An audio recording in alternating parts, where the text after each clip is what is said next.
Muy buenos días a todos, muy buenas tardes, dependiendo del lugar en donde se encuentren, y muchísimas gracias por acompañarnos.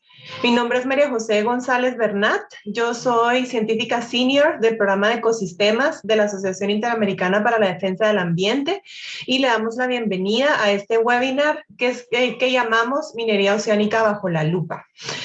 Dado que la minería oceánica no es un tema de conocimiento general, el objetivo de este seminario web es exponer sus características básicas, incluyendo qué es, cómo funciona y por qué representa un riesgo ecológico para el océano, así como un riesgo social para las comunidades que dependen de los recursos marinos que tanto conocemos y amamos. Adicionalmente, expertos y expertas explicarán en detalle el panorama actual del tema, poniendo énfasis en el rol de la Autoridad Internacional de Fondos Marina, ISA, como se conoce por sus siglas en inglés, organismo encargado de regular las actividades mineras en el fondo del océano. Como panelistas, le queremos dar la más cordial bienvenida a Sergio Cambronero, director general de la organización Pélagos. Él nos va a estar platicando un poco sobre minería oceánica, qué es, sus características básicas, impactos y riesgos. Le damos también la bienvenida al abogado becario Diego Lillo, que nos acompaña desde Chile. Él trabaja con nosotros en AIDA desde el programa de ecosistemas. Diego nos va a estar contando un poco sobre qué es la Autoridad de Fondos Marinos, qué hace y por qué debería de importarnos. Y por último, le damos la más cordial bienvenida a la embajadora Gina Guillén. Ella es embajadora de Costa Rica en Jamaica, quien nos va a estar contando un poco sobre el panorama actual de las negociaciones para regular la minería oceánica. Por último, me gustaría invitarlos a que si tienen algunas preguntas, por favor nos las hagan saber a través del chat, y por favor, de ser posible, indíquenos a quién va dirigida su pregunta. Muchísimas gracias de nuevo por estar con nosotros, por acompañarnos, y le damos la bienvenida a nuestros panelistas e iniciamos con Sergio. Muchas gracias, Sergio. Muchas gracias, María José, y un gran saludo a todos y a todas que están conectados el día de hoy. Voy a proceder a compartir pantalla.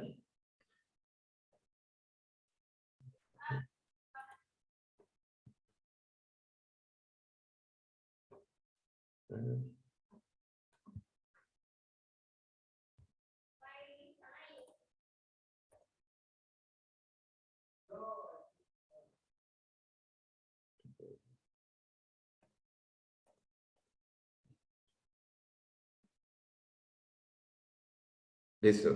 Entonces, ¿me podrían confirmar que están viendo mi pantalla, por favor? Confirmado, Sergio, adelante. Muchísimas gracias. Bueno, entonces, buen día, buena tarde, donde sean que se encuentren.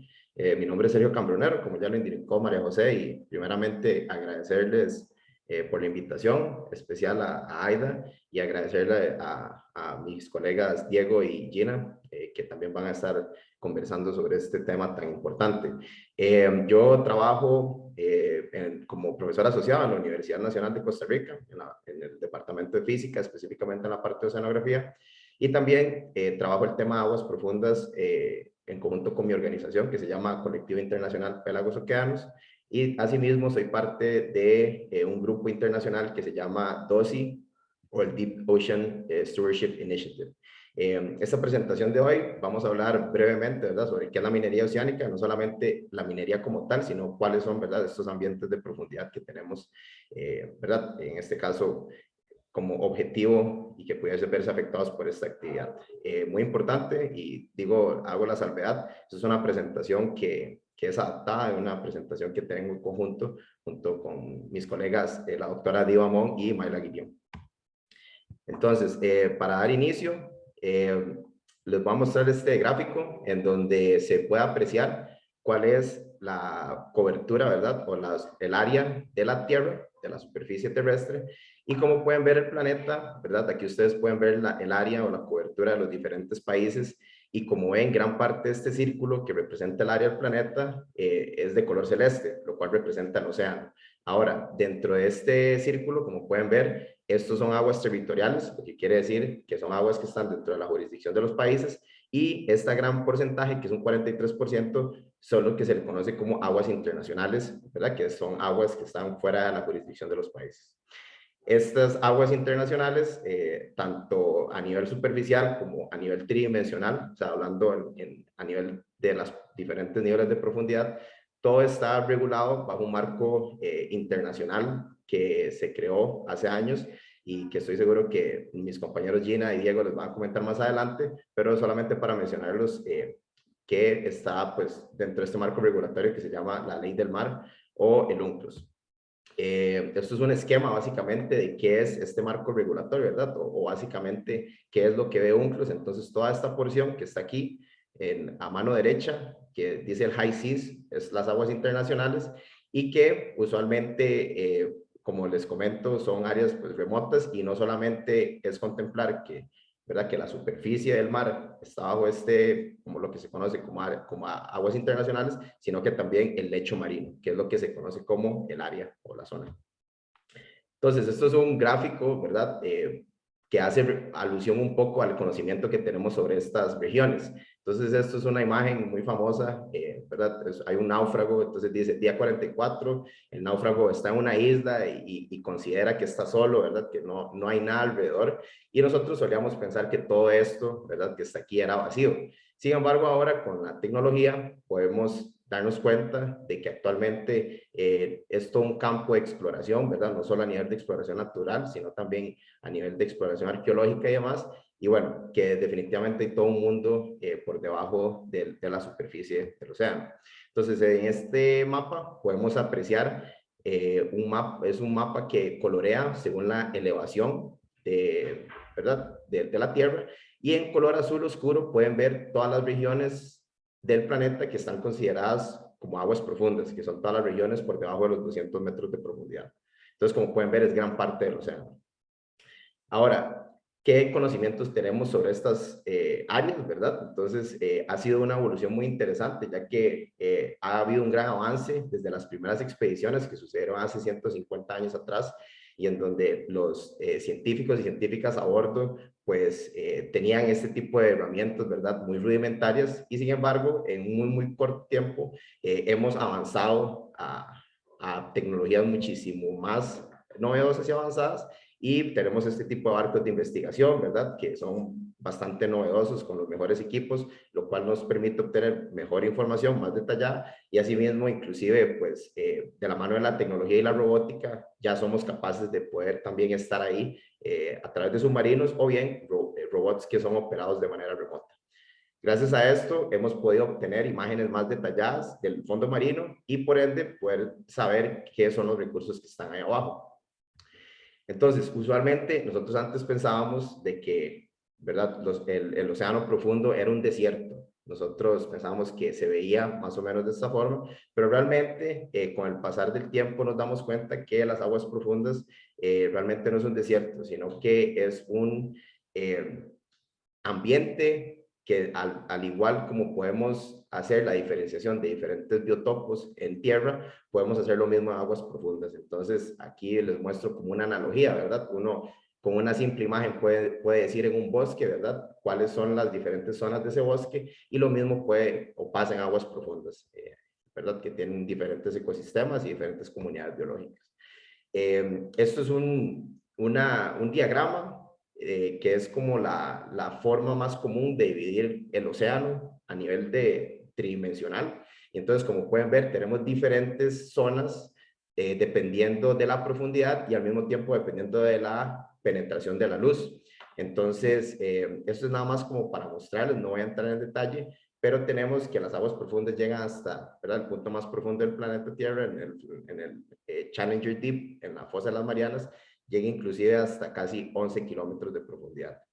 Y en toda esta columna de agua, pues se han descubierto, ¿verdad?, que no solamente existe un fondo marino sin vida, sino que por contrario, tanto en el fondo marino como en la columna de agua existen organismos que realmente pues son muy novedosos para la ciencia, no solo desde el punto de vista taxonómico, sino también a nivel de las funciones y sus metabolismos. Entonces, esto es para mostrarles un video, una breve muestra de esta vida tan sorprendente que podemos ver ahí. Entonces, esto es un video que se hizo muy famoso, es de un observatorio que existe en Canadá, Y esto fue grabado, si no me equivoco, a más o menos 2.800 metros de profundidad, y esto se les llaman los sea pigs o chanchos de mar. Entonces, como pueden ver, esto es un tipo de equinodermo o un holoturoideo, un pepino de mar. Y como pueden ver, pues parece que son imágenes sacadas de otro planeta, pero realmente son imágenes que son grabadas en aguas profundas de nuestros océanos.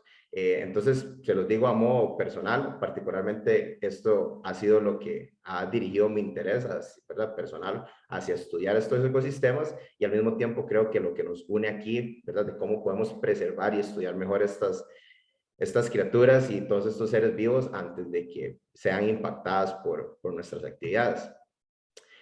Acá les muestro otro video, que es un video que se grabó en Costa Rica. Nos vamos un poco más a los trópicos y podemos ver que también existen animales ahí muy particulares. En este caso, este se llama el cangrejo pura vida o el cangrejo yeti, que se ha vuelto muy famoso y casi que un símbolo nacional de la biodiversidad de Costa Rica, porque justamente se llama kiwa pura vida, ¿verdad? Teniendo el pura vida, que es muy característico de Costa Rica, de mi país.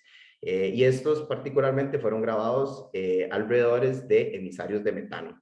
Entonces, estos cangrejitos, como pueden ver, tienen ciertos filamentos en los brazos en donde ellos cultivan bacterias que se alimentan del metano que emana del lecho marino, y entonces ellos tienen una relación simbiótica con estas bacterias. Entonces, para que vean de que definitivamente la vida ha tomado bastantes mecanismos distintos para poder, ¿verdad?, presentarse en diferentes ambientes extremos.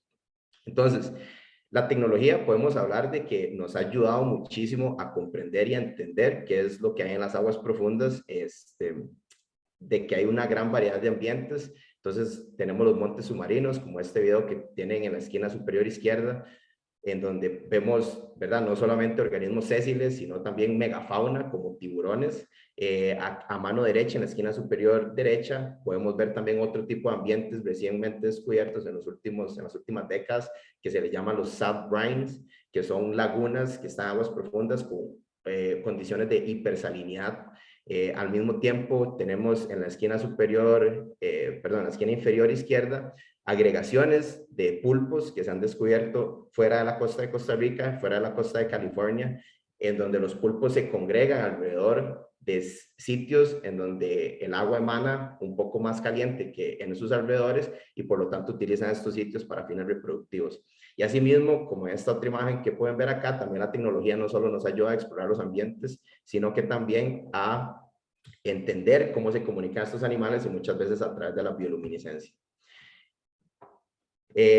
A partir de esto, nos hemos dado cuenta y somos conscientes de que los ciclos de vida en aguas profundas son diferentes a las aguas someras. Entonces, esto es un ejemplo, ¿verdad?, de por qué la vida en aguas profundas es especial. En este caso, podemos, en el ejemplo del tiburón Groenlandia, el cual llega a vivir 400 años y madura a los 150 años. También tenemos el ejemplo de gusanos tubícolas, que se han registrado inclusive de 1000 años de edad.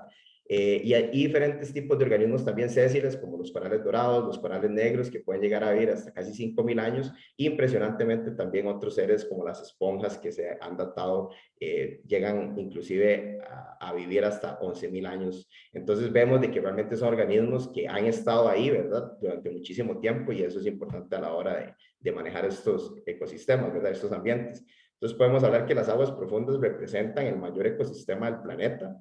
Tienen un rol muy importante en el ciclaje de nutrientes y por lo tanto la disponibilidad de recursos, y a nivel de cambio climático también regula el clima, y principalmente nos provee recursos cruciales, ¿verdad?, que en este momento es lo que está en la mesa, cómo aprovechar estos recursos de manera sostenible, pero muy importante, parte de los recursos más importantes es la inspiración que le da a la sociedad humana para seguir investigando y seguir descubriendo las maravillas que existen en el océano.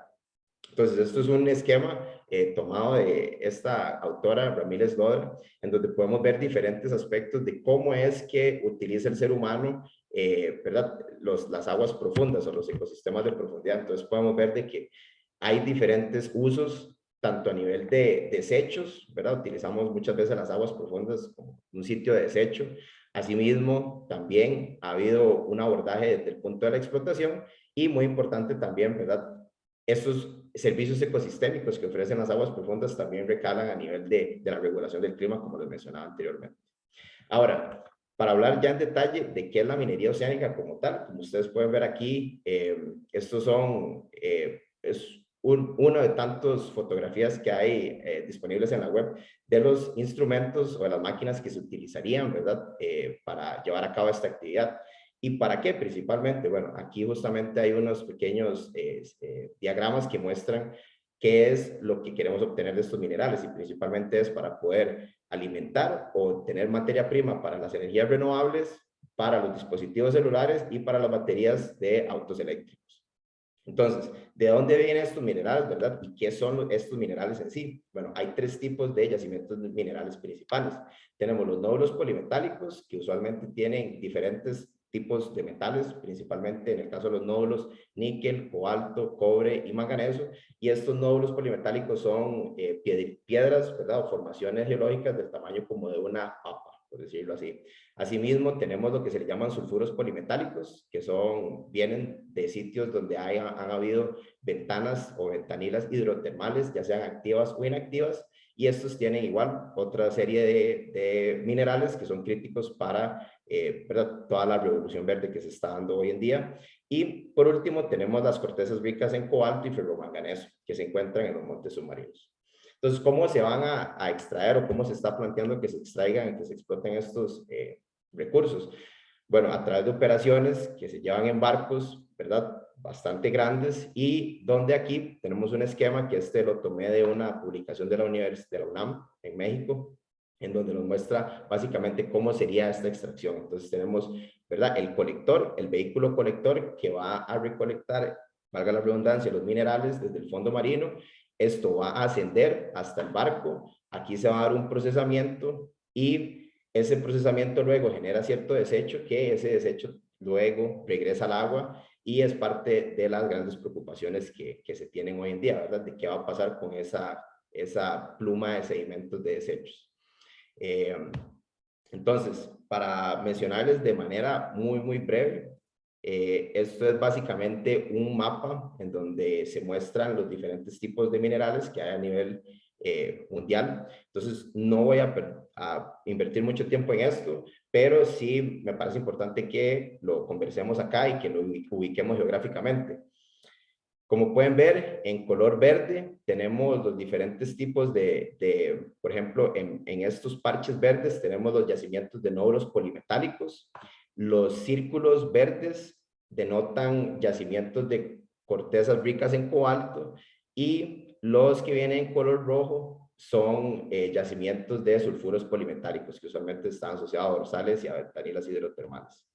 Entonces, ¿cómo es este marco, verdad? Y yo sé que Gina y Diego les van a comentar más al respecto, pero ¿cómo es este marco, verdad, regulatorio que va a permitir la explotación o que permitiría la explotación? Bueno, se da a nivel de contratos, zonas de contratos que están dispuestas alrededor del mundo y la zona más importante hoy en día es la zona que se le llama la zona Clarion, de factura Clarion-Clipperton, que está ubicada en el Océano Pacífico, muy cerca de la costa de América.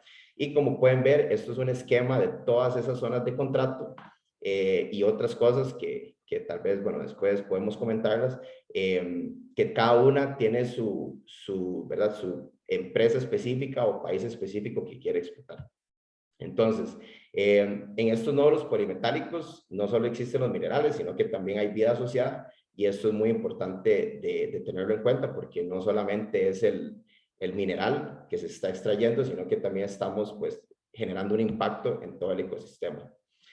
Aparte de esta zona de Clarion-Clipperton, y esto por cuestiones de tiempo lo voy a mencionar muy brevemente, tenemos otras zonas de contratos, por ejemplo, está la dorsal del Atlántico, del Mid-Atlantic Ridge, que es esta que está acá, y aquí hay ciertos países, ¿verdad?, que ya han hecho ya tienen sus contratos de exploración y demás, y sus permisos.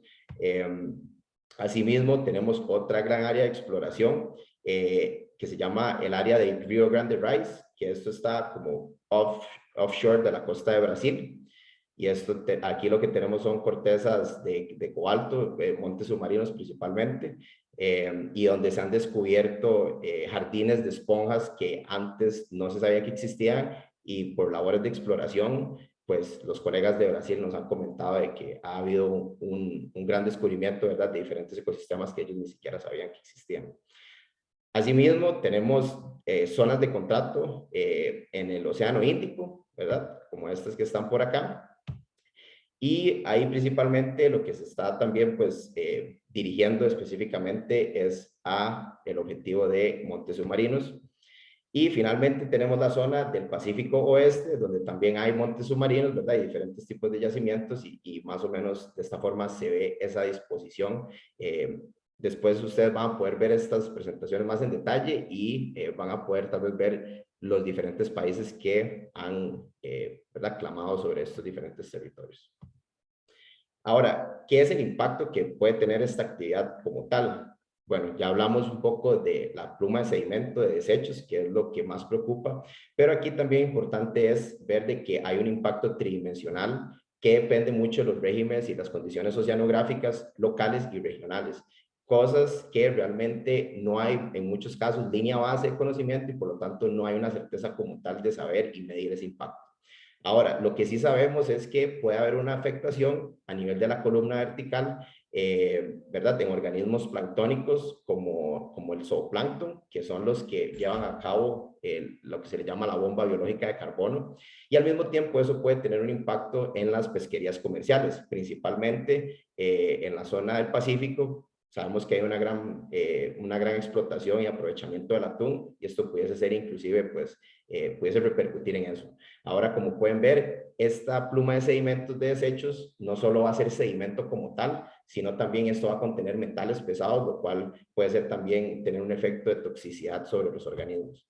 Entonces, esto es un ejemplo de una figura, un modelo, y son avances científicos que se están dando en el momento que hablamos. Esto es del Clarkson University y ellos son parte de los pocos grupos de investigación que están realmente trabajando no solamente en el impacto de los ecosistemas, sino realmente modelando, ¿verdad?, qué va a pasar con estas plumas de sedimentos, cuánto tiempo van a viajar, ¿verdad? Entonces aquí ustedes pueden ver esta simulación en donde diferentes tamaños de sedimento viajan muy lejano, como pueden ver los más finos, y los que tienen un tamaño más grande y un poco una densidad distinta se asientan. Ahora, ¿cuánto tiempo va a tomar esto? No se sabe y no es algo que se puede generalizar, sino que en cada sitio del océano va a tener una dinámica distinta. Entonces, para ir finalizando, ¿qué podemos hablar a nivel de efectos potenciales, ¿verdad?, que puede tener, ya sea negativos o positivos en los ecosistemas? Podemos hablar que a nivel de individuo se va a dar estrés respiratorio, se va a dar estrés auditivo, una reducción en la alimentación, ¿verdad?, en la capacidad de alimentarse, una reducción también en la capacidad de poder comunicarse visualmente, problemas de flotabilidad, porque muchos organismos tienen ciertas, ¿verdad?, flotabilidad para ese tipo de agua, pero si se cambia la densidad del agua, pues también se afectaría esto, y pues la toxicidad a partir de los metales pesados.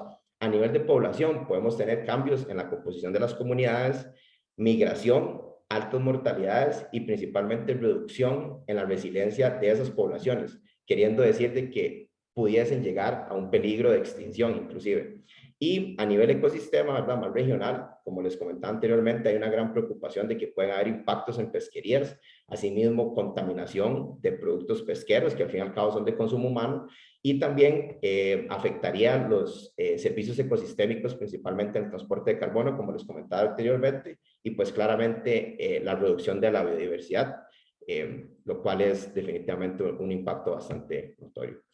Entonces, para finalizar, dejarles un par de pensamientos, ¿verdad?, personales, que principalmente parte de lo que se está trabajando hoy en día es asesorar, ¿verdad?, y establecer una conversación entre los tomadores de decisiones para darnos cuenta de que hay un beneficio claro en estos recursos minerales no vivos, pero hay un gran beneficio también en los recursos vivos y que principalmente son los recursos genéticos, ¿verdad? Entonces hay toda un gran área de biotecnología que se está desarrollando hoy en día y que puede seguirse desarrollando y pudiese representar en un futuro cercano, y lo cual ya lo hace, avances en medicina para el ser humano. Entonces también es algo importante que ahí se pueden encontrar las medicinas del futuro.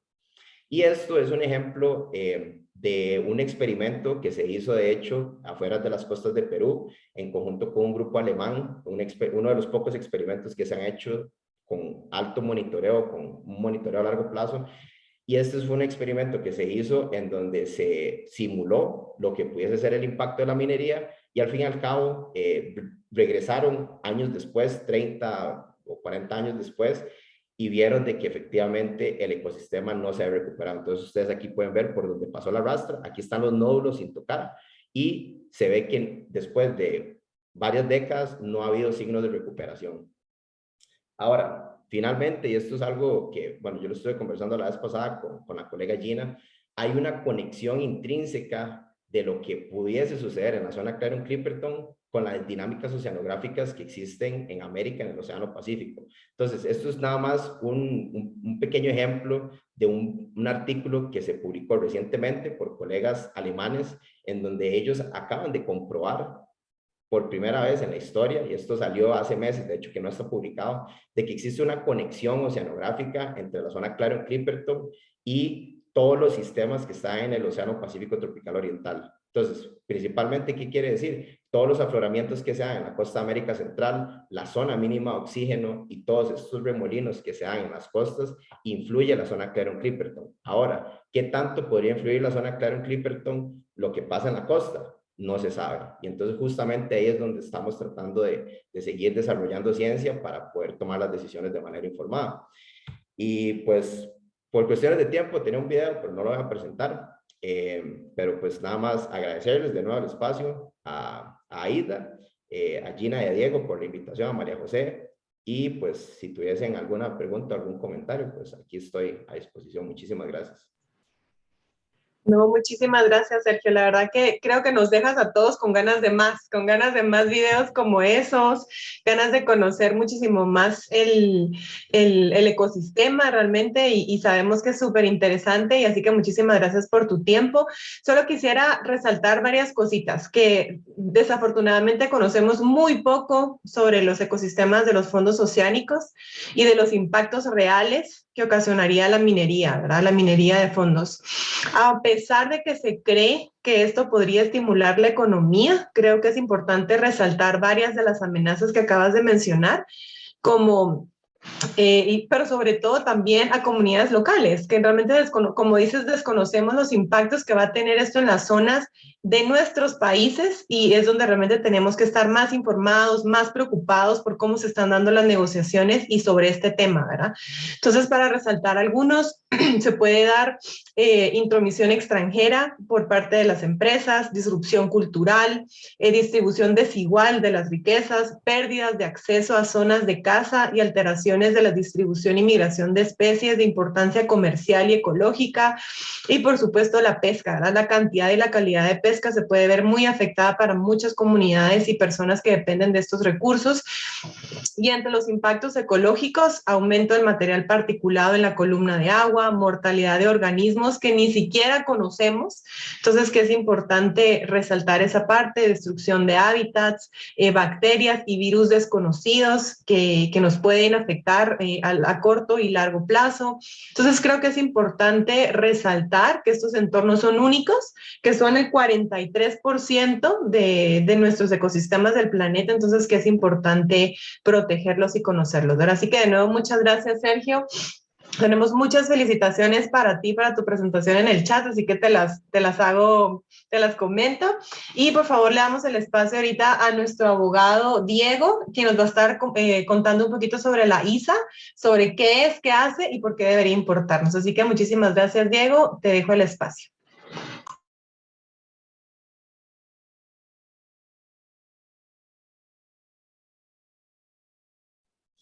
Gracias, María José. No sé si ya se ve mi presentación en pantalla. ¿Sí?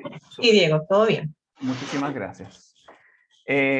Bueno, sí, también agradecerle mucho a Sergio por su presentación, muy completa, muy didáctica, y también agradecerle a Gina su presencia y su presentación, puesto que sin duda de esta actividad vamos a salir con varias preguntas, lo que es por supuesto nuestro principal objetivo de hoy, llamar a aprender más, a saber más y también a que tengamos esta conversación que es muy importante para nosotros como organizaciones de la sociedad civil. Yo voy a hablar de, claro, la parte más jurídica, entonces quería partir presentándoles la Autoridad Internacional de Fondos Marinos, de dónde viene, por qué existe, un poco cómo está organizada y cómo funciona. También, por honor al tiempo, no voy a entrar en demasiado detalle, pero por supuesto, si tienen preguntas, pueden plantearlas. Si tienen preguntas que no alcancemos a resolver, conversemos también por fuera de esta actividad, no hay ningún problema.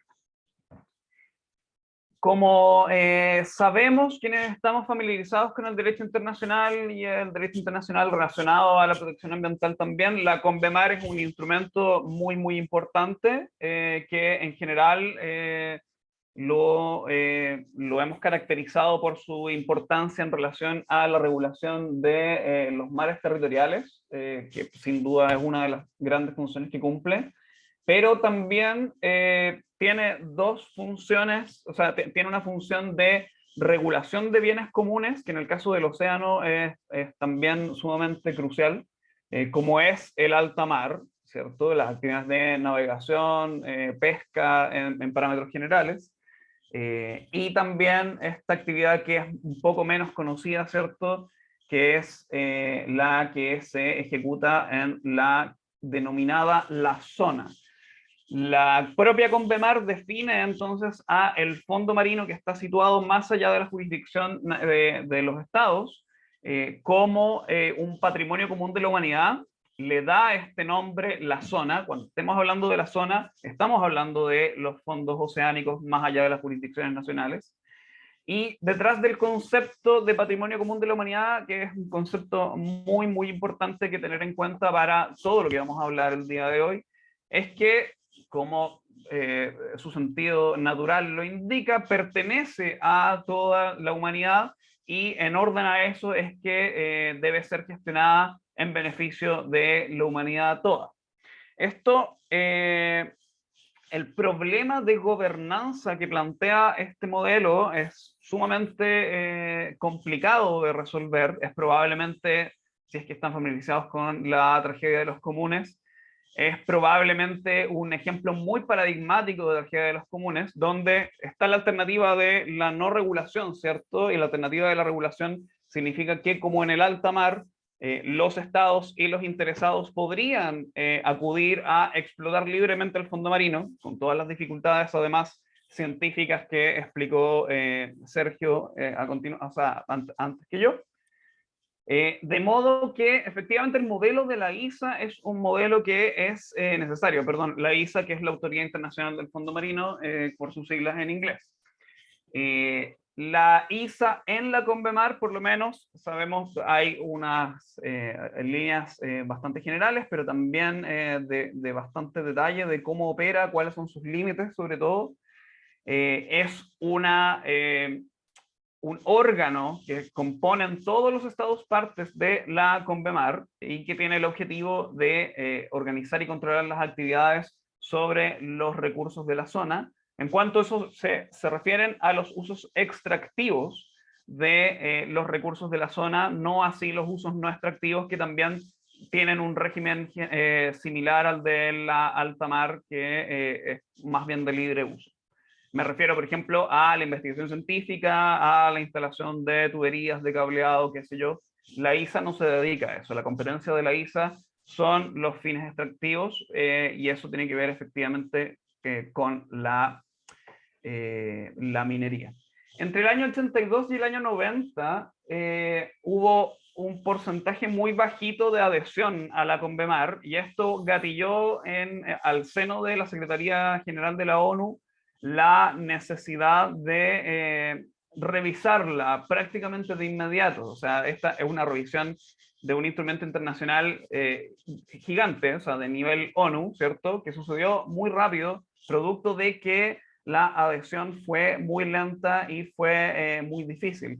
Y esto es lo que provocó la dictación del acuerdo de 1994, que es un acuerdo con jerarquía de tratado, pero que nace de la Secretaría General de la ONU, que deriva de un proceso de consulta del Secretario General de la ONU desde el año 1990, y que básicamente modifica la parte 11 de la Convemar, que es precisamente la parte que regula la actividad en la zona, y lo que hace, entre otras cosas, es modificar el estatuto aplicable a la empresa. La empresa es uno de los órganos de la Autoridad Internacional del Fondo Marino. Después, a continuación, vamos a ver qué exactamente hace la empresa y qué significó esta modificación.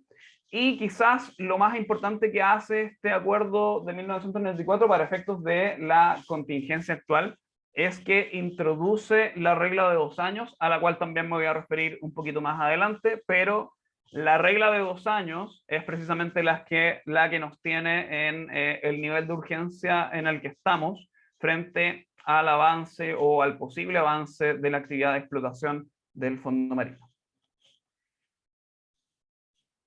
De respecto de los principios rectores bueno, la organización de la ISA, ¿cierto? Yo identifiqué estos 3 que aparecen en la lámina, que por supuesto no son invención mía, pero no aparecen mencionados específicamente como principios propiamente tales.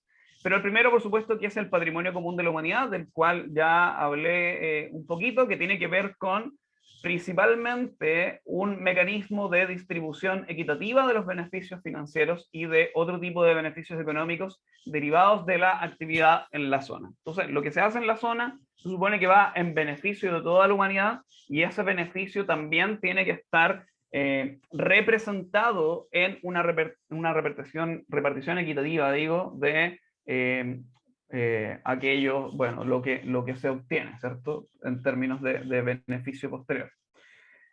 Hay un principio de protección eficaz del medio ambiente que yo lo conceptualizo también como principio, pese a que hay una norma expresa de la Convemar, que es el artículo 145, que pertenece a la parte 9, pertenece al capítulo sobre la zona, que habla de la necesidad de la protección eficaz del medio marino. Y esta cláusula de protección eficaz del medio marino no aparece como una atribución de la ISA, sino que más bien aparece como un límite a la actividad de la ISA, cómo funciona la mayor parte de los principios de protección y de conservación de los que estamos familiarizados los abogados que nos dedicamos al derecho ambiental. Y quizás también es necesario señalar que la protección eficaz al medio ambiente marino fluye bastante claramente en la Convemar, no tan claramente en el acuerdo de 1994, si bien se sigue mencionando y se habla también del principio precautorio de una forma que luego resulta un poco tibia, pero también la Convemar cierra esta construcción de este principio, ¿cierto? Estableciendo un mecanismo de armonización de la propia Convemar con otros instrumentos internacionales que se basan sobre el mismo tema, ¿cierto? Sobre la gestión de los bienes comunes, y menciona, por ejemplo, la Carta de Naciones Unidas y los demás instrumentos que apuntan a mantener el fomento de la cooperación internacional, la comprensión mutua, etc. Entonces también podríamos extraer desde ahí conceptos propios del derecho internacional del medio ambiente, como la conceptualización que se ha hecho de principio precautorio, puesto que el problema que se está abordando acá es, como ustedes ya probablemente hayan podido hacerse la idea, es un problema de enfoque precautorio absolutamente. Y el último principio que identifiqué, que creo que es importante también conocer, ¿cierto? Es un principio de desarrollo por etapas, donde primero, tanto la Convemar como el acuerdo plantean la existencia de una etapa que es de exploración para para los que están interesados en la explotación, ¿cierto?, posterior de los yacimientos minerales. Hay una primera etapa para que salgan a explorar los sitios que se les da en concesión para no solo conocer el sitio, sino también poner a prueba la tecnología para hacer la extracción minera posterior. Pero también esta primera etapa es una etapa de investigación científica. El propio acuerdo de 1994 dice que uno de los objetivos principales de esta primera etapa es promover la investigación científica respecto de las actividades realizadas en la zona. Y es ahí donde el modelo se queda un poco cojo cuando llegamos al día de hoy, ¿cierto? Cuando llegamos luego a lo que pasó con la invocación de la regla de 2 años, puesto que, como dijeron Sergio y María José, la investigación científica está muy lejos de considerarse representativa, siquiera en este momento, en relación a lo que conocemos del ambiente marino. Aquí voy a pasar más rápido, se los prometo, pero la ISA es el órgano que está encargado de organizar, realizar y controlar las actividades en la zona. Como les decía, un modelo de gobernanza sui generis, prácticamente único en su especie, que ha sido identificado por diversos autores como un modelo positivo, ¿cierto? Y que en este rol tiene la tarea de diseñar, aprobar, implementar las normas, procedimientos y regulaciones para la explotación minera, y además tiene el rol de aprobar los planes de trabajo, ya sea de exploración, como lo decíamos, o los de explotación, que son derechamente los que piden los proponentes para iniciar la extracción de los minerales. Su composición, nuevamente este esquema lo hice yo, no es oficial, pero vi hace poquito el esquema de la embajadora Gina y creo que quedó bastante similar, así que parece que lo logré. Y que trata de representar un poco más la estructura de la ISA en la Convemar. Si ustedes hacen el ejercicio de googlear la composición de la ISA, se van a encontrar con varios tipos de organigramas que aparecen, y hay un organigrama en particular que está publicado en la página de la ISA que le da mucha preeminencia a la Secretaría como órgano, y eso existen razones de hecho para que esa importancia se dé así. Pero en rigor, la ISA consta de una asamblea, que es el órgano supremo de la organización, y está facultada para definir la política general de la autoridad y también para examinar y aprobar las recomendaciones que le hace el Consejo de normas, reglamentos y procedimientos y sus enmiendas, por supuesto. Entonces el órgano que le sigue en jerarquía es el Consejo, que el Consejo está compuesto por 36 miembros que elige la Asamblea y es el principal órgano ejecutivo de la Autoridad Internacional del Fondo Marino. Luego tenemos entonces un poquito más abajo, porque tiene una dependencia jerárquica tanto de la Asamblea como del Consejo, está la Secretaría, que es el principal órgano administrativo de la autoridad, y que está compuesto en la Convemar al menos por 2 subórganos, que es el secretario general y el resto del personal administrativo de la autoridad. Y un poquito más allá, a la derecha, tenemos un órgano que es muy particular y que también es como un poco independiente, al menos de la Secretaría. Es la empresa, que es el órgano que se creó para realizar actividades directamente en la zona. Es decir, a la ISA se le habilitó, además, para que en beneficio del concepto de patrimonio común de la humanidad, ejerciera ella misma actividades sobre la zona que tenían que ver con investigación científica, control y monitoreo e incluso explotación de yacimientos minerales. La construcción de la ISA entonces es lo que facilitaba la idea de repartición equitativa de los beneficios de la minería oceánica, pero perdió importancia precisamente por el acuerdo de 1994 y actualmente no es el órgano técnico y autónomo que se esperaba que fuera, porque no ha terminado realmente de ser implementado. Y aquí, si nos vamos a la regla de 2 años, ya estoy cerquita de concluir, por si acaso.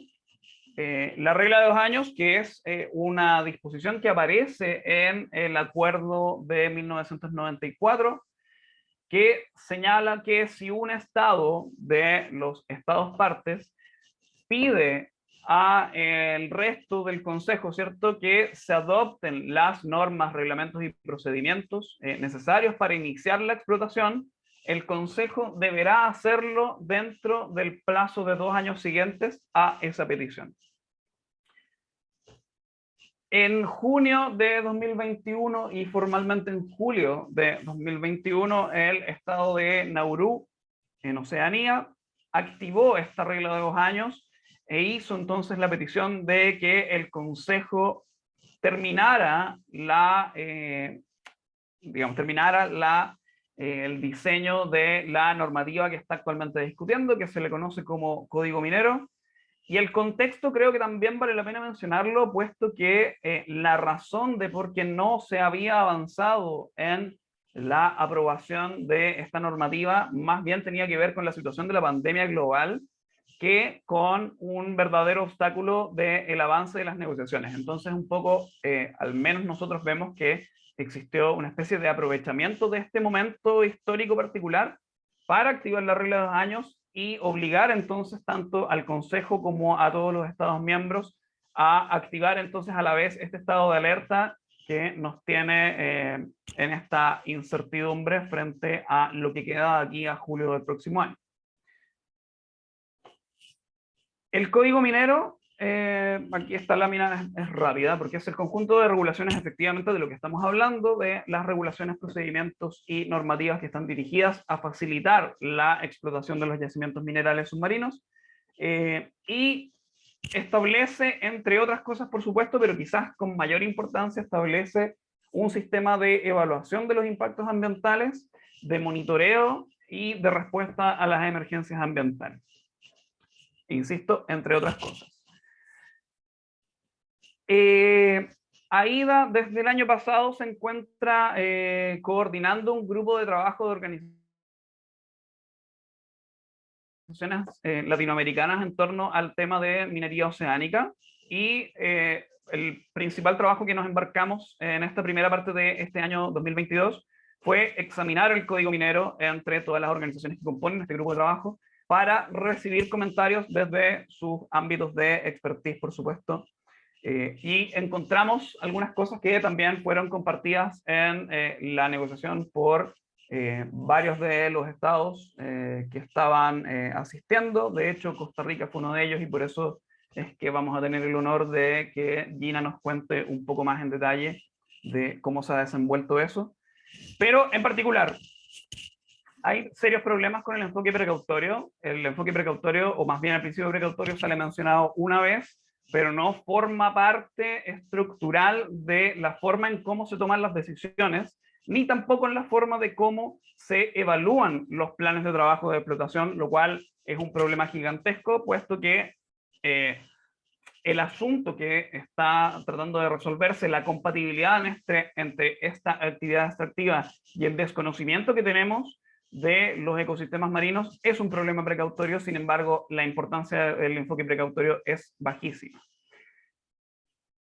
También se le entregan demasiadas atribuciones a los proponentes. Por ejemplo, se le entrega a los proponentes la posibilidad, porque ni siquiera es vinculante, de que puedan hacer consultas públicas con personas, organizaciones, público general, y por supuesto que en la medida de que se les entrega a ellos esa facultad, no existe un parámetro, no existe una línea que nosotros podamos decir que es adecuada en relación a la participación ciudadana, no solo por el acceso a una decisión que compromete a la humanidad completa, estamos hablando del patrimonio común de la humanidad, sino que también porque las formas de cotejar la información técnica que aporta los proponentes no existe, es solo a puertas cerradas entre la Comisión Legal y Técnica, la Secretaría y los proponentes.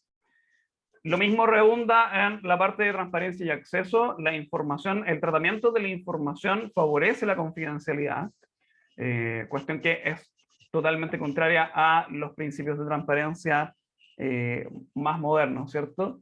Y que también se le entrega una excesiva discrecionalidad al secretario, que ya ahora no actúa solamente como el principal órgano administrativo, sino que finalmente conduce y gestiona prácticamente todas las decisiones que se toman en razón de la evaluación de impactos y la ejecución de los proyectos de explotación.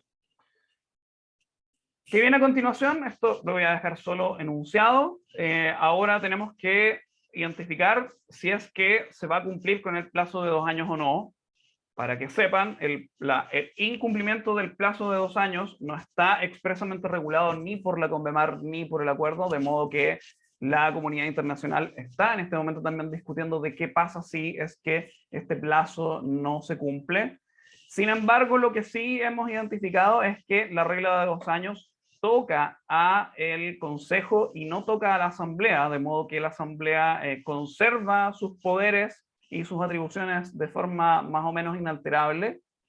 Y el planteamiento final entonces es qué tiene que suceder o qué puede suceder para que en julio del próximo año no inicie la fase de explotación, y ahí es donde se está debatiendo si es que debería existir una moratoria de iure, es decir, un instrumento de jerarquía normativa que indique que se debe postergar el inicio de la explotación, o bien que el propio devenir de la regulación como está impida que no se cumpla con ese periodo de tiempo y imponga entonces también a la ISA a realizar mayores actividades antes de la explotación. Eso, perdón si me extendí en el tiempo, les agradezco mucho su atención. Muchísimas gracias, Diego. Creo que nos presentas un panorama bastante interesante y al mismo tiempo muy complejo sobre realmente cómo trabaja la ISA, y creo que nos cuesta la estructura de la ISA es bastante interesante. Entonces creo que sería importante resaltar varias falencias que está teniendo estas negociaciones, como la falta de transparencia en lo que son las evaluaciones de impacto ambiental y la consulta pública, que consideramos que son espacios que se deben de considerar y que son prioritarios. También que es importante integrar el concepto de patrimonio común de la humanidad en todas las negociaciones y el principio de precaución, ¿verdad? Como bien lo mencionas. Creo que también la autoridad tiene una responsabilidad muy grande sobre la protección de nuestros recursos del fondo marino.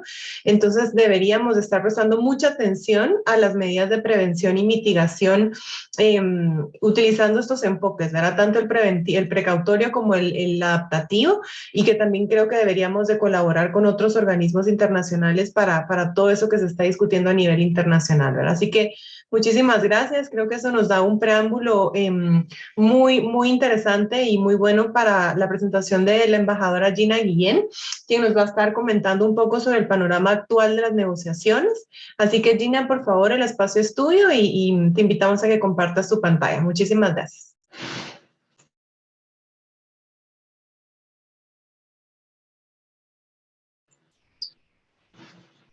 Ya vemos tu pantalla, solo quítate el mute para que pues, te podamos escuchar. Y si quieres, pon tu presentación en...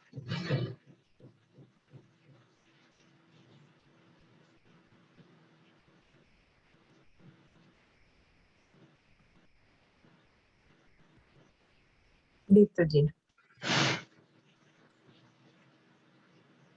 Bueno, buenos días a todos. La verdad es que es un gran honor estar con ustedes y acompañar las presentaciones de mis queridos amigos Sergio y Diego, que estamos todos en esta lucha juntos. Yo voy a tratar de irme un poquito más a la práctica. Yo soy la representante permanente de Costa Rica ante la Autoridad de Fondos Marinos. Tengo aproximadamente 12 años de estar trabajando en temas de océano, primero en Naciones Unidas, con todos los temas de océanos allá y el acuerdo que se está negociando en Naciones Unidas. Y ahora, desde el 2019, en la Autoridad de Fondos Marinos. Y la presentación la denominé Estados partes de la autoridad, protegiendo el patrimonio común de la humanidad, con un signo de pregunta, porque en realidad a veces creo que no estamos cumpliendo bien ese rol. Hay algunas cosas que ya se explicaron que voy a pasar muy rapidito, pero sí es muy importante que sepamos que el concepto de patrimonio común de la humanidad quiere decir que eso que está en el fondo del mar, en las áreas internacionales, nos pertenecen a todos. Y a todos ahora y a todos en las futuras generaciones, porque el concepto de patrimonio común de la humanidad implica que no puede haber apropiación individual, que tiene que usarse para temas pacíficos, que tiene que guardarse para las futuras generaciones, que tiene que haber una repartición de los beneficios y un manejo conjunto de ese patrimonio común de la humanidad. Y en realidad, como vamos a ver, eso no es así. Y bueno, precisamente para que no se aplicara el principio de la libertad de los mares fue que las Naciones Unidas decidió desde 1968 que no se iba a explotar el patrimonio común de la humanidad hasta que no hubiera un organismo encargado de administrarlo en nombre de toda la humanidad. Y ese organismo en realidad es el que la CONVEMAR establece cuando establece la ISA. No voy a pasar de nuevo sobre las zonas marítimas que establece la CONVEMAR, porque ya Sergio lo explicó muy bien, pero sí es muy importante que tengamos claro esto de lo que implica el patrimonio común de la humanidad. Y hace varios años se realizó en el 2016 la primera evaluación global del océano. Y lo que se descubrió luego de esta evaluación global que se hizo en todo el mundo, con científicos de todo el mundo, fue que el mar profundo constituye la fuente más grande de diversidad de especies y ecosistemas del planeta y que la diversidad de organismos en el mar profundo sostiene procesos ecosistémicos necesarios para que funcionen todos los demás sistemas naturales en el mundo. Hay cosas tan importantes como que el suelo marino cubre el 71% de la superficie del planeta y que el 90% de ese océano se considera mar profundo. Y es muy importante que solo el 0,001% de los fondos marinos han sido explorados, ¿verdad? Antes se pensaba que no había vida. Ahora, como nos explicaron Sergio y Diego, sí lo hay. Pero no lo hemos explorado suficiente. Fíjense que alrededor de 600 personas han ido al espacio, pero solo 4 personas han bajado hasta el estrecho de las Marianas, que es el punto más profundo que se conoce del océano. Entonces estamos tratando de utilizar unos recursos del fondo del mar que ni siquiera sabemos si al usar los minerales vamos a estar dañando algo mucho más importante, que es esta biodiversidad. Entonces, a la luz de la CONVEMAR, esto de que tenemos un patrimonio común de la humanidad nos dice que la zona y esos minerales que están ahí nos pertenecen a todos. También que la Autoridad de Fondos Marinos es la que tiene que administrar esta zona y los recursos. Le dice la CONVEMAR a la ISA que tiene que desarrollar reglas, normas y procedimientos para la exploración y la explotación de esos minerales. Al mismo tiempo le dice que tiene que garantizar la distribución equitativa de cualquier beneficio que se deriven de las actividades en la zona, pero lo más importante que le dice es que tiene que tomar todas las medidas necesarias para asegurar la protección efectiva del ambiente marino de cualquier daño que pueda acontecer de las actividades en la zona. Entonces, como explicaba Diego, el principio precautorio, que es el que dice que cuando no sabemos qué daño puede causar una actividad, tenemos que ser precavidos y entonces no realizarla, ¿verdad? En realidad está muy claro en esta obligación que tiene la Autoridad de Fondos Marinos, que viene en el artículo 145 de la CONVEMAR, que dice que las medidas necesarias tiene que tomarlas para proteger de los daños que pueden ser causados. Ahí está el principio precautorio. Y bueno, como vamos a ver, en realidad no, hasta ahora lo que se ha propuesto no se está basando tanto como debiera en el principio precautorio. Como explicaba Diego, en el 94, como pocos países habían suscrito la CONVEMAR, muchos porque precisamente querían usar los fondos marinos a su antojo, se hace este esfuerzo por modificar la Convemar en esta parte, en la parte de la zona fuera de jurisdicciones nacionales, para ver si más estados se unían, porque obviamente un acuerdo internacional que tiene pocos países que son parte, pues puede parecer muy bueno en la letra, pero al final no garantiza nada porque solo los estados partes están vinculados. Entonces, por eso se hace este esfuerzo, que en realidad decide cosas que no nos benefician mucho a los países en desarrollo, porque, por ejemplo, se pospone el establecimiento de una figura que se llama el Enterprise, que es la que se supone que va a representar los intereses de los países en desarrollo en el marco de la Autoridad de Fondos Marinos. Se le da más poder al Consejo en detrimento de la Asamblea, que se sigue diciendo que la Asamblea es el órgano más importante, pero en realidad la Asamblea recibe recomendaciones del Consejo que por lo general ni siquiera cuestiona. Se elimina la conferencia de revisión, o sea, casi que te dice así como quedó, quedó. Se elimina la transferencia de tecnología obligatoria, que eso nos perjudica a los países en desarrollo, y también se eliminan los límites a la producción. Ese es lo que les explicaba Diego, que es como se divide la Autoridad de Fondos Marinos. En realidad se hizo de una manera para que fuera bien complicado oponerse a una decisión, ¿no? Porque fíjense que en el Consejo, que es este órgano que lo que hace es recomendar a la Asamblea, resulta que en el Consejo hay 5 cámaras y cada una de estas cámaras está formada por diferentes grupos de interés, ¿verdad? Los principales consumidores de minerales, los principales exportadores de minerales, los mayores inversionistas, países con intereses especiales y otro grupo que es para los países que deben estar representados todas las regiones de una manera, digamos que con balance geográfico.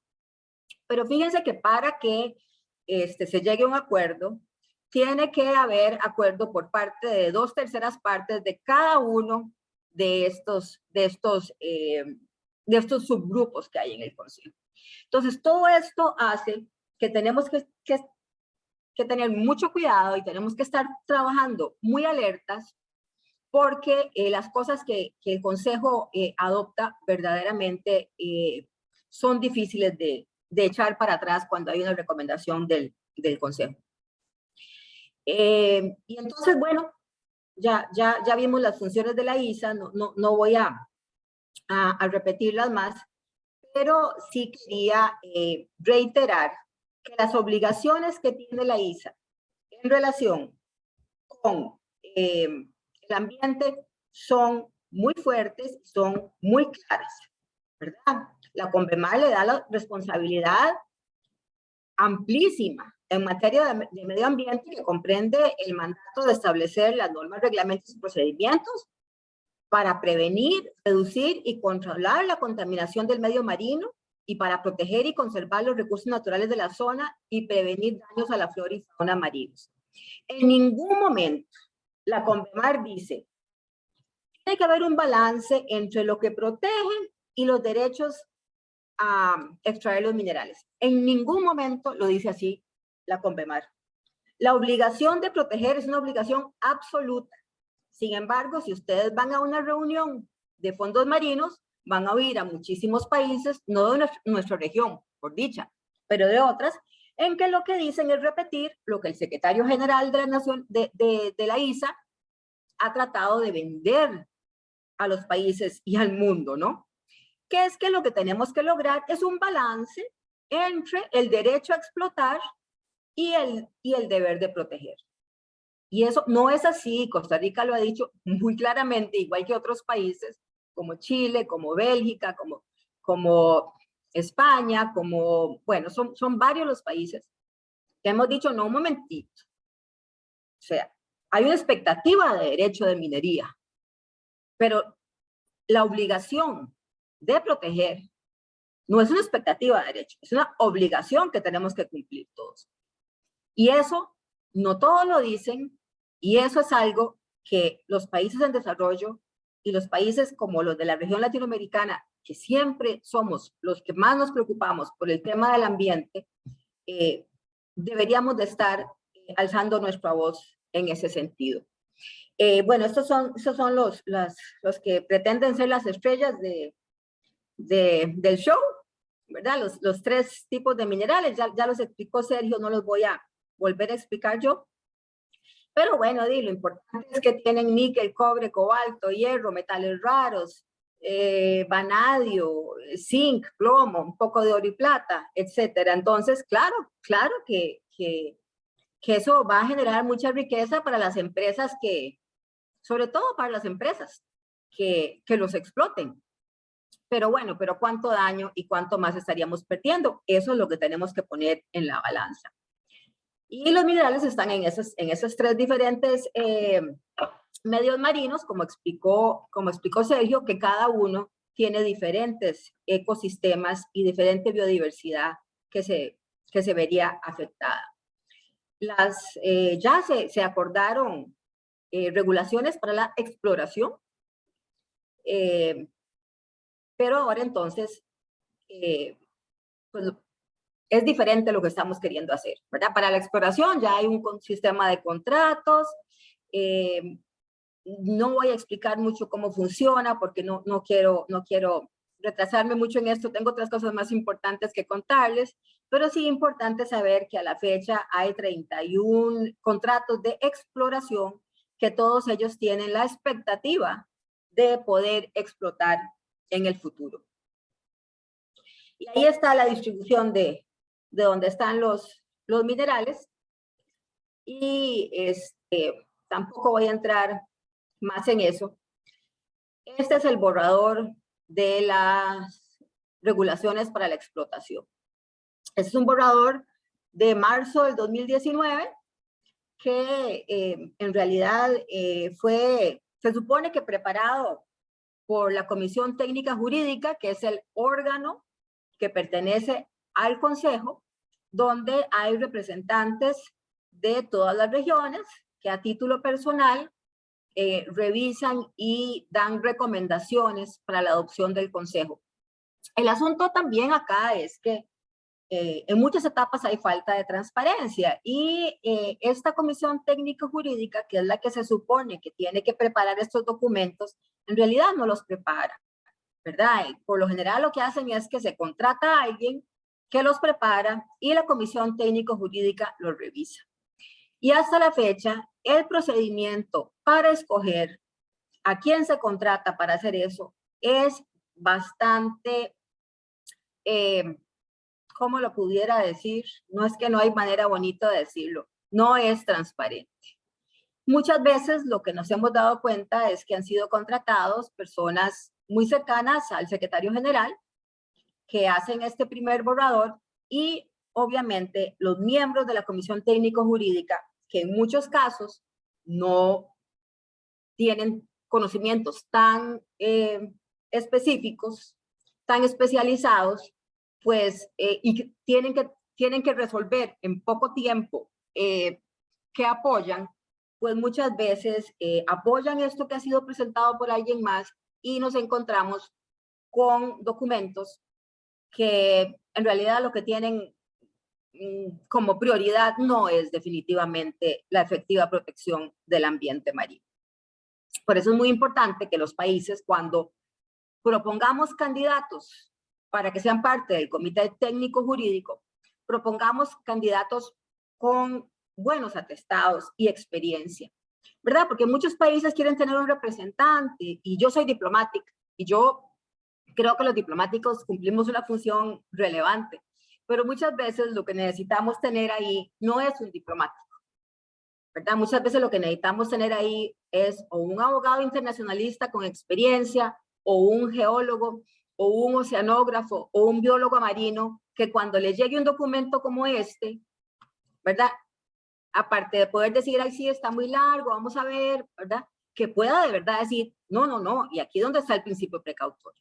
Entonces, a los países nos toca ser más cuidadosos, más diligentes a la hora de presentar candidatos, porque más allá de querer tener un representante, lo que deberíamos de querer es contribuir con un representante que de verdad beneficie los intereses de los países en desarrollo y del patrimonio común de la humanidad. Entonces, bueno, resulta que nos están tratando de hacer correr y muy rápido conseguir estas regulaciones. Dicen que hay una prisa muy grande, ¿verdad? Dicen que sin esos minerales no podemos movernos hacia una economía descarbonizada. Dicen también que va a haber menor impacto ambiental, lo cual nadie sabe porque nunca se ha minado. Sin embargo, son los argumentos bastante fáciles y sin sustento que han venido diciendo los que quieren empezar a minar. También hablan de que como en África se violan los derechos humanos de los niños que están en las minas, pues que entonces minando en el fondo del mar se deja de propiciar esto, lo cual es totalmente un horror, porque si queremos trabajar los derechos humanos, tenemos que trabajar protegiéndolos, no solo para empezar a minar el fondo del mar, deberíamos de estar trabajando en eso ya. Pero además imagínense, si el precio de los metales baja, esos niños más bien van a recibir menos dinero, porque igual van a seguir usándolos para minar en el Congo. Entonces, bueno, la verdad es que son argumentos no muy sólidos.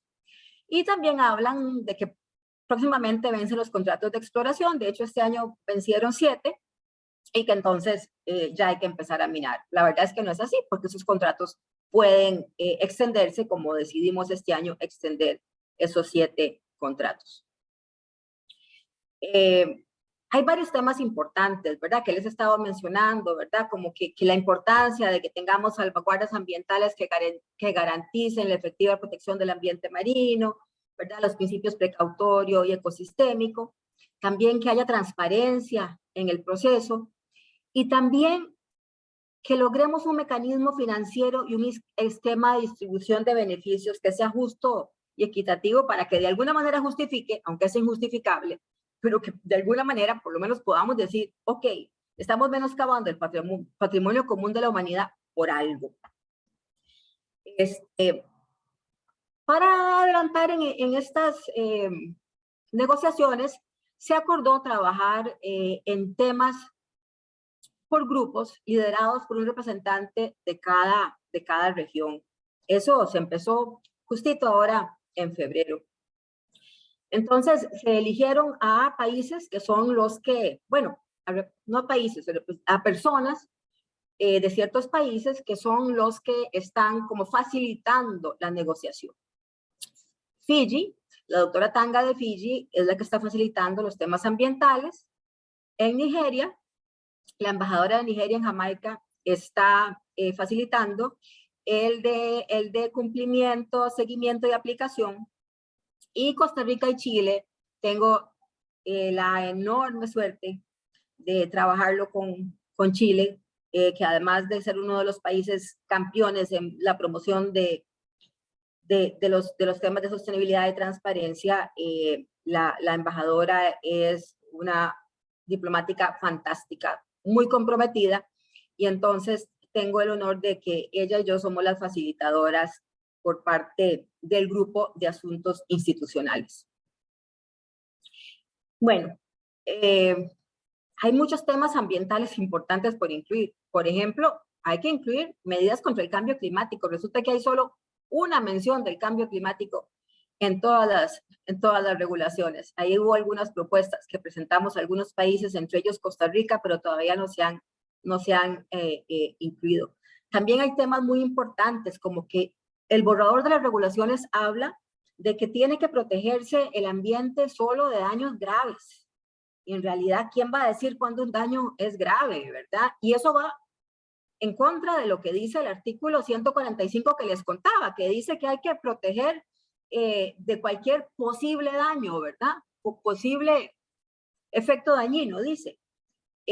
Entonces, aquí estamos tratando de elevar ese umbral más allá cuando la Convemar es muy clara de que no es el daño grave, es cualquier daño. También las regulaciones se hacen acompañar de normas y directrices que se llaman en inglés estándares y guidelines, ¿verdad? Que son las que van a permitir aplicar las regulaciones, ¿no? Entonces, bueno, hay que insistir en que esas tienen que estar listas y que tienen que adoptarse cuando adoptemos las regulaciones.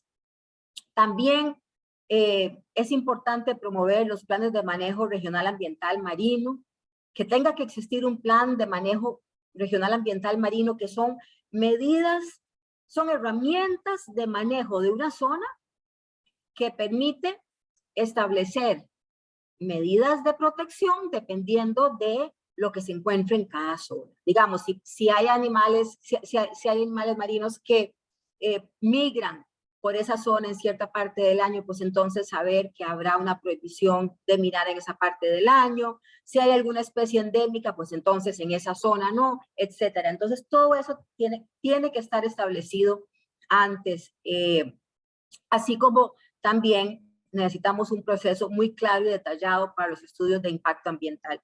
Todas estas son cosas que no están y que tenemos que trabajar. Por ejemplo, a como están las regulaciones ahora, hay una renovación casi automática de los contratos, ¿verdad? Si a alguien se le da un contrato a los 30 años con solo que diga, quiero extenderlo a otros 30 años. Imagínense ustedes cuánto se va a haber descubierto en tecnología y la ciencia en 30 años, ¿no? Si se empezó a minar, cuando se empiece a minar a los 30 años, tiene que hacerse una nueva evaluación, ¿no? Pero todas esas son como golcitos, ¿verdad? Como goles que trataron de meterse en las regulaciones y que nos toca a los países distinguirlos y detenerlos. También necesitamos transparencia en los informes y que el artículo 145 de la protección efectiva del ambiente marino esté presente en todas las etapas de este proceso cuando vayamos a autorizar. Después tenemos el grupo de cumplimiento, aplicación y monitoreo. Y este grupo va a decidir cosas muy importantes. Necesitamos que este proceso de inspección, cumplimiento y aplicación sea muy claro, sea objetivo y esté estandarizado. O sea, eso lo vamos a decidir ahora, en este tiempo que falta. Entonces, bueno, eso es muy importante. Necesitamos que también las responsabilidades que se le asignen a cada uno de estos órganos que explicó Diego, sean responsabilidades que tengan la capacidad técnica para asumirla, ¿verdad? Hasta ahora se le están dando en el borrador, en la propuesta, muchas decisiones al secretario general. Y el secretario general resulta que se supone que solo tiene capacidad para cosas administrativas. Entonces, ¿por qué le vamos a dar poder de decisión donde entran criterios técnicos? Bueno, Costa Rica no apoya esto y otros países tampoco, y entonces en eso estamos trabajando. Y necesitamos que haya transparencia y rendición de cuentas. Tenemos que tener criterios muy claros para saber cuándo se da un incumplimiento. Y para eso hay una propuesta de Costa Rica apoyada por el Grupo Africano de establecer un comité de cumplimiento que me encantaría que en un segundo seminario podamos explicarlo más para que los países de la región, si estuvieran a bien, pudieran apoyarlo. Y también ese cumplimiento, ¿qué va a incluir? Cumplimiento operativo, como el pago de cuotas, obligaciones ambientales, etcétera, pero también el cumplimiento legal, ¿verdad? Que sean de empresas con solvencia, etcétera. Y bueno, está entonces también el grupo que Chile y Costa Rica coordinan, que es el de asuntos institucionales, que es el que tiene que asegurarse que las regulaciones sean claras a la hora de designar la responsabilidad de los diferentes órganos, cuáles son las líneas del tiempo o los plazos, cuál va a ser la participación de los actores, porque es muy importante que hayan procesos abiertos de consulta y que todos los actores interesados puedan participar, y también el uso de expertos, porque varios países hemos indicado la importancia de que haya un comité científico para que cuando la decisión sea netamente científica, acudamos a los que pueden ayudarnos a tomar esas decisiones. Y entonces, para eso tenemos que hacer un mandato de un análisis de los mandatos de cada uno de los órganos para que no excedan su jurisdicción. Este grupo es el que tiene más secciones. Entonces, ¿verdad? No voy a leer todas las secciones porque tal vez muchos de ustedes todavía no se han leído las regulaciones y entonces más bien los dejo ahí con la invitación de que puedan darse una revisadita de ese borrador, pero son muchísimas partes, la 1, la 2, la 5, la 8, la 9, la 12, la 13, más varios anexos. O sea, nos toca mucho, una gran responsabilidad, pero también una gran oportunidad de ayudar a que se tomen las mejores decisiones. Bueno, y entonces la Secretaría puso, ¿verdad? Pretendía que estas regulaciones tuviéramos que tenerlas listas en julio del 2023, perdón, hay un error ahí. Bueno, en diciembre pues hicimos una pequeña revolución. Porque como mencionaba Diego, un país, Nauru, que tiene una empresa que ellos patrocinan para que mine, usó este trigger, como le dicen, esta norma, esta bomba de los 2 años, el año pasado, en julio.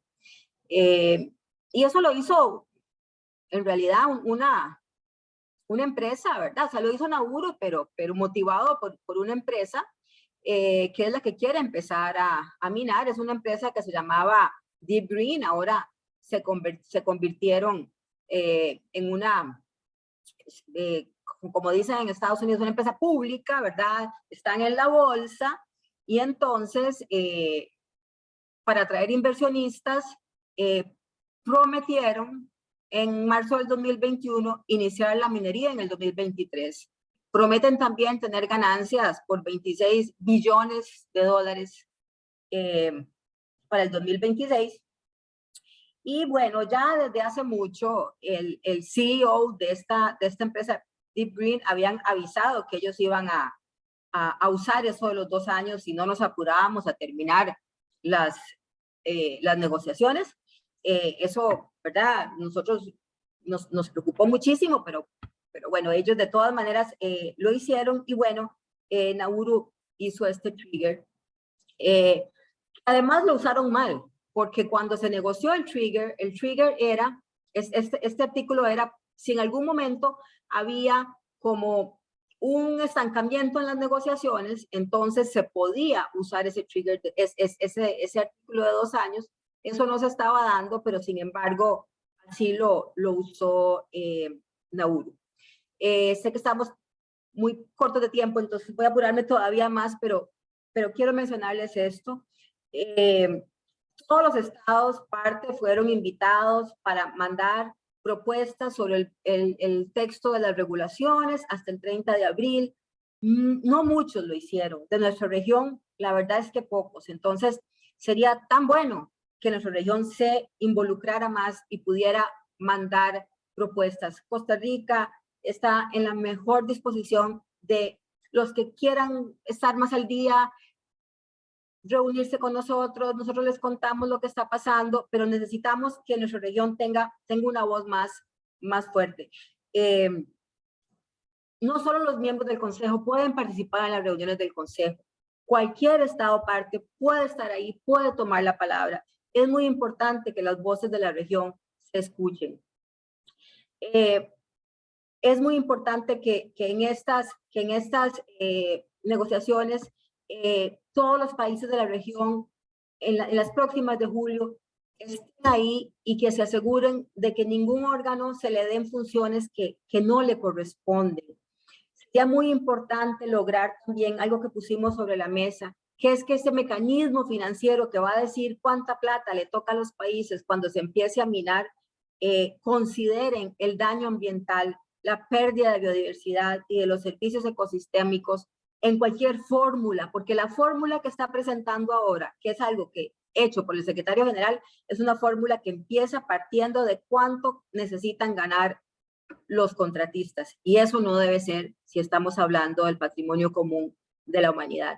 Tenemos que lograr el control efectivo de las empresas. O sea, se supone que solo los estados o las empresas que pertenecen a los estados pueden participar de la minería. Sin embargo, las empresas, por ejemplo, y esto es, digamos, en teoría que una empresa canadiense quisiera participar y que Canadá los patrocine. Obviamente Canadá tiene reglas muy fuertes, ambientales, etcétera. Entonces, ¿qué hacen? Abren una pequeña oficina en un país pequeño que no tiene capacidad de supervisión, que tiene reglas mucho más laxas, y desde ahí es que pretenden minar. Entonces, tiene que ser muy claro quiénes están detrás de cada uno de estas cosas. Y bueno, como voy a pasar esto muy rápido, porque además ya lo vieron, pero quisiera terminar diciendo que lo que está pasando ahora es ahora. O sea, desgraciadamente no tenemos tiempo para esperarnos a pensar y ver qué hacemos, porque hay una presión muy grande para terminar estas regulaciones. Y si no las terminamos el año entrante, que parece que no las vamos a terminar, porque en realidad hay otras opciones que no tengo tiempo de comentarles ahora, será en 2 años, en 3. Pero es muy importante que en la sala, que en las reuniones se sienta la voluntad de los países de que no estamos dispuestos a que cuando se mine sea sin cumplir con los requisitos ambientales. Porque ¿cómo hacemos para proteger lo que no conocemos? Y en este momento no conocemos suficiente lo que hay en el fondo del mar. Yo quería invitarlos, por favor, a los países que son grandes campeones en otros foros internacionales y que no saben lo que está pasando en Jamaica. En Jamaica estamos decidiendo algo importantísimo que puede acabar con los océanos. Por favor, vengan, acompáñenos, sean activos y hagamos que lo que se decida sea para la protección de este patrimonio común de la humanidad. Muchísimas gracias y disculpas por extenderme tanto. Gina, muchísimas gracias, al contrario, por tu experiencia, por todo lo que nos compartes. Sabemos que es un tema demasiado interesante, preocupante, en donde realmente consideramos que los países se tienen que pronunciar más. Ahorita pasamos a un tiempo de preguntas muy corto porque se nos está acabando el tiempo, así que les pido a los panelistas que sean muy breves en sus respuestas, por favor, para ser respetuoso de los tiempos de todos los participantes que nos acompañan, que somos casi 75 participantes. Entonces, rapidito, tengo una pregunta sobre los estados que no son miembros de la Convemar. ¿De alguna forma ellos se podrían pronunciar en contra de todas estas negociaciones, de las regulaciones? No sé si Diego tal vez nos puede responder esta pregunta. Gracias, María José. Sí, de nuevo, bien breve para no terminar el tiempo. Hay un mecanismo producto del sistema o la naturaleza de patrimonio común de la humanidad en que garantiza el derecho a ser consultado a estados ribereños aún no sean parte. De modo que eso también puede ser una alternativa para que estados puedan participar. Gina, sí. Sí, para complementar, como todos los suscriptores, y esto casi todos los países lo suscribieron, ¿verdad? Todos los suscriptores pueden ir, los que firmaron el acuerdo, pueden ir a las reuniones y participar. Estados Unidos va a todas las reuniones, Estados Unidos manda propuestas, entonces sí se puede participar. Más bien, instamos a todos a participar. Buenísimo, muchísimas gracias por sus respuestas. La siguiente pregunta es, dado el hecho que el alta mar y los fondos marinos internacionales coinciden en espacios físicamente, ¿cómo podrían integrarse salvaguardas ambientales en el Tratado de Alta Mar o BBNJ para prevenir impactos de esta actividad sobre la columna de agua? ¿Embajador? Sí, muchas gracias. Es una pregunta súper importante porque obviamente, si hacemos un muy buen acuerdo de BBNJ y no hacemos un buen acuerdo de ISA, lo que decidamos en BBNJ no es suficiente, ¿verdad? Se supone no menoscabar que tanto se habla en el acuerdo de BBNJ es para que organizaciones como la ISA, ¿verdad?, su mandato no se menoscabe. Por eso es tan importante que en BBNJ, además, a la hora de incluir el párrafo de menoscabar, tengamos mucho cuidado de cómo lo incluimos al final, ¿verdad? Una cosa es menoscabar un mandato y otra cosa es menoscabar una organización. Va a ser complicado porque si uno habla con la Secretaría de la ISA, ellos te dicen que lo que predomina es la ISA. BBNJ te dice que ellos van a tomar medidas all encompassing. Creo que aquí el tema de la cooperación entre ambas va a ser muy importante, y como ninguno se ha decidido todavía, es muy relevante que en ambas negociaciones este tema de la colaboración y la cooperación y la importancia de la conservación como un principio primordial quede establecido. Excelente, Gina. Y supongo que sería lo mismo también para lo que son estudios de impacto ambiental dentro de ambos tratados, que serían complementarios. Ambos tratados, estamos en eso. Precisamente se está tratando de que los estudios de impacto ambiental para lo de la Autoridad de Fondos Marinos sea muy estricto, porque es que estamos hablando de una actividad mucho más destructiva, ¿no? Que es la minería de fondos marinos, pero también los mismos temas del impacto, ¿verdad? ¿Hasta dónde tiene que ir el estudio de impacto ambiental? Si es solamente en el lugar de la operación o si hasta dónde llegan los efectos, es algo que en los dos temas es súper importante, y que más que todo en fondos marinos es muy relevante porque los plumes, ¿verdad? El sedimento puede llegar hasta 2 kilómetros. Entonces es muy importante que el estudio de impacto ambiental no sea solo sobre el lugar donde se está haciendo la extracción, sino que además todos los lugares hasta donde lleguen los efectos de esta actividad. Claro que sí, embajadora, buenísimo. Terminamos con 2 preguntitas rápidas. ¿Cuál consideran ustedes que es la principal reforma institucional que requiere la ISA? Sé que tal vez es una pregunta un poco compleja, pero si pueden resumir en algo. Sí, yo por lo menos por lo que he podido ver, por supuesto que la embajadora tiene una opinión mucho más acabada seguramente, pero yo creo que en general todo lo que sea la apertura de la discusión, tanto de la regulación misma como el proceso, la apertura a distintos actores, yo pienso obviamente siempre en la sociedad civil, pero mucho más allá, grupos de interés como o de iniciativas científicas, universidades, todos ellos deberían tener un input si es que estamos hablando de patrimonio común para la humanidad, y es muy sintomático que se sepa tan poco de este proceso, así que yo creo que esa es la primera reforma, por lo menos que yo escogería, pero hay, por supuesto, mucho más que hacer. Sí, si me permitís, creo que lo más importante es que esta vuelva a ser, o llegue a serlo, porque tal vez nunca lo fue, llegue a ser una organización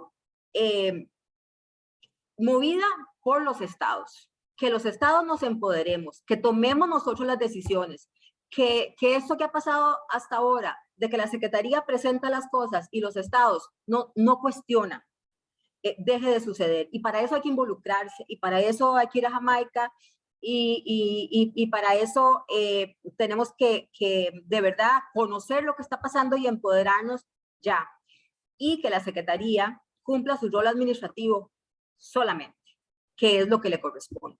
Creo que eso es lo más importante que tenemos que hacer. Excelente, embajadora. Yo creo que terminamos el webinar con eso, que realmente necesitamos priorizar la participación de nuestros países, y como miembros de la sociedad civil, de los diferentes entes, organizaciones que nos acompañan hoy, creo que tenemos esa responsabilidad también, ¿verdad? De exigir, de platicar con nuestros contactos y solicitar que participen en este tipo de negociaciones que se dan a nivel internacional y que eventualmente podrían afectar nuestras costas, nuestros recursos marinos.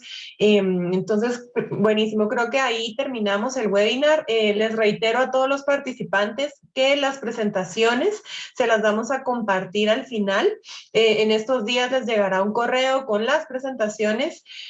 Agradecemos muchísimo su participación, su tiempo, sus preguntas. Lamentablemente no pudimos hacer todas, pero también les podemos compartir nuestros contactos para que cualquier pregunta, cualquier apoyo que soliciten por parte nuestra, se los hagamos saber. Así que, de nuevo, infinitas gracias a los panelistas, principalmente a nuestra embajadora Gina. Gracias por estar acá. Valoramos muchísimo su liderazgo, su tiempo, su conocimiento, y gracias por compartirlo con nosotros. Diego, por el trabajo que estás haciendo también. A Sergio también por la pasión que le pones al tema. Y muchísimas gracias de nuevo a todos y por participar, y que tengan un lindo día, una linda tarde, una linda noche de todas las partes del mundo que nos acompañan.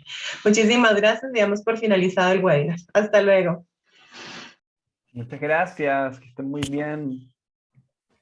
Gracias, hasta luego.